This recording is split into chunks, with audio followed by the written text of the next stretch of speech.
Ngoja nikukumbushe kitu ambacho labda ulikuwa umekisahau. Mange Kimambi kabla ya kuanza na kuingia kwenye masuala ya kisiasa alikuwa anafanya moja kwa moja direct masuala ya burudani, yani entertainment, na miongoni mwa watu ambao alikuwa akiwakubali sana kuongelea alikuwa ni Diamond Platnumz, na hata pia alikuwa anaonyeshaga baadhi ya DMs ambazo alikuwa na chat yeye na Diamond kwamba walikuwa na urafiki na walikuwa ni washikaji wakubwa. Lakini baada ya Mange Kimambi kuingia kwenye masuala ya kisiasa, Diamond na Mange Kimambi wakawa tofauti kabisa, kila moja akawa na focus na mambo yake. Lakini kabla ya Mange kuingia kwenye masuala ya kisiasa na kuzungumzia habari za kisiasa, moja kwa moja mtu wake wa karibu alikuwa ni Diamond. It means kwamba Mange na Diamond walikuwa ni marafiki wakubwa kwenye swala zima la kibiashara, kama ambavyo leo hii unaona mtu kama Juma Lokole ambaye amekuwa akifanya kazi kubwa sana na Diamond na watu wa karibu sana. Kwa hiyo it means kwamba ikitokea nafasi ambayo Juma Lokole akasema kwamba achange masuala ya umbea na aanze masuala ya kisiasa, hapo ndo tofauti uanze kuja.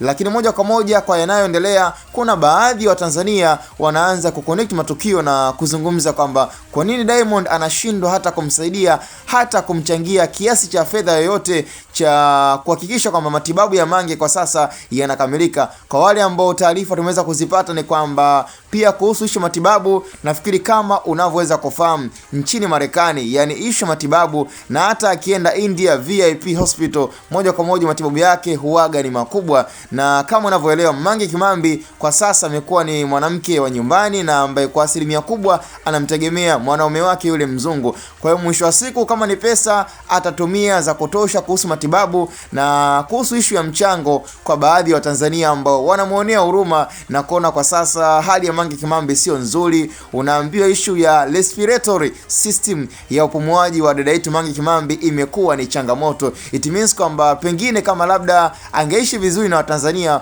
basi kuhusu hata wazo la kumchangia Mange Kimambi ili mradi aweze kujitibia, nafikiri ingekuwa ni nafasi ambayo Watanzania wengi sana wangeweza kujitoa. Na ndio maana kwa sasa watu wanasema kwamba Diamond kama mwenyewe ni mtu wa karibu na Mange na ni rafiki yake mkubwa, lakini hajazungumza chochote kuzungumzia afya ya Mange, aidha kwa kumsaidia kumchangia chochote kitu. Lakini mwisho wa siku tuliona Diamond alimsaidia mkubwa Fela na akagaramia kila kitu kuhusu ishu za gharama kwenda hospitali India. Kwa hiyo tuliamini kwamba pia hata kwa sasa Mange, baada ya kuonekana kwamba hali yake sio nzuri na anapitia wakati mgumu, moja kwa moja kaka yetu Diamond pengine angeweza kuchangia chochote, ama pia kuhamasisha Watanzania waweze kumsaidia kwa mchango wote ambao mtu atakuwa ameweza kujisikia. Kwa mwisho wa siku, kwa sasa nikwambie tu cha muhimu, tuendelee kumwombea dada Mange Kimambi kwa haya ambayo kwa sasa anayapitia. Hakika haya ndo malipo ya Oktoba 29. Cha msingi tukutane kwenye upande wa comment. Hapa ni Hatboy